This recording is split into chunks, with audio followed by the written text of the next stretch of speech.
Bonjour, nous sommes le vendredi 22 mai, premier jour de la neuvaine à l'Esprit Saint, neuvaine de la Pentecôte, et nous méditons aujourd'hui avec un passage de l'évangile de Jésus-Christ selon saint Jean au chapitre 16. En ce temps-là, Jésus disait à ses disciples, « Amen, Amen, je vous le dis, vous allez pleurer et vous lamenter, tandis que le monde se réjouira. Vous serez dans la peine, mais votre peine se changera en joie. La femme qui enfante est dans la peine parce que son heure est arrivée, mais quand l'enfant est né, elle ne se souvient plus de sa souffrance, toute heureuse qu'un être humain soit venu dans le monde. Vous aussi, maintenant, vous êtes dans la peine, mais je vous reverrai, et votre cœur se réjouira, et votre joie personne ne vous l'enlèvera. En ce jour-là, vous ne me poserez plus de questions. » Parole du Seigneur.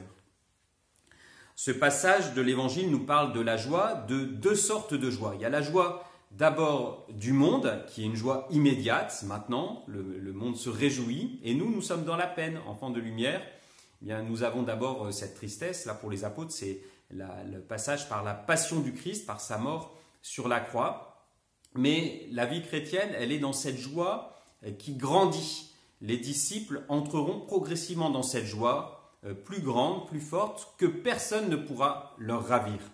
Et donc, on voit qu'il y a comme deux sortes de joie, une joie du monde qui est immédiate et éphémère, et une joie de Dieu qui n'est pas immédiate, mais qui grandit, qui s'impose et qui demeure.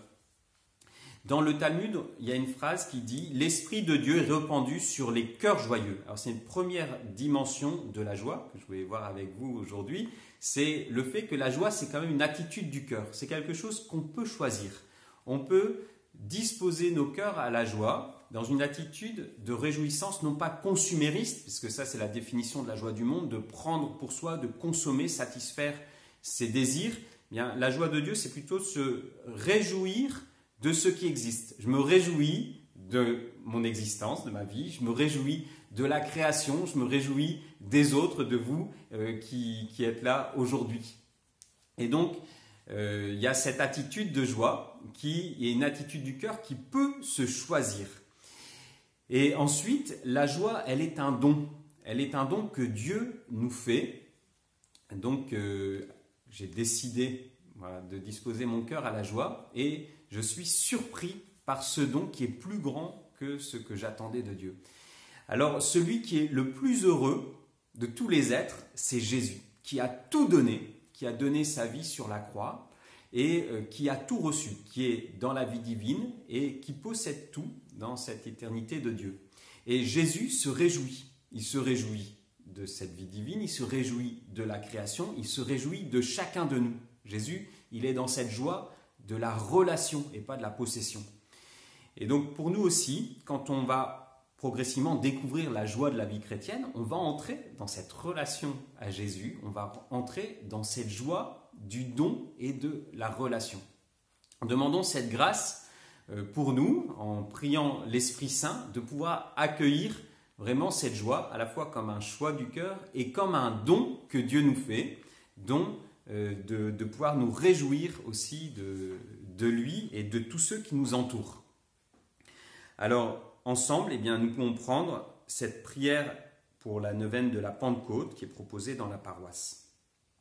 Esprit de lumière, c'est par ta puissance que Jésus, né de la Vierge Marie, est venu sur notre terre pour sauver tous les hommes. Viens sur chacun de nous pour que nous prenions conscience du trésor extraordinaire que nous portons. Esprit de force, c'est toi qui es à la Pentecôte, descendu sur les apôtres pour produire en eux l'endurance, la persévérance et la joie. Tu es la puissance de Dieu qui traverse notre faiblesse et nous permet de surmonter nos limites. Esprit d'audace, c'est toi qui nous envoies en mission. Rends notre communauté paroissiale missionnaire. Viens sur chacun de nous pour nous pousser à partager ce que nous avons reçu avec nos frères.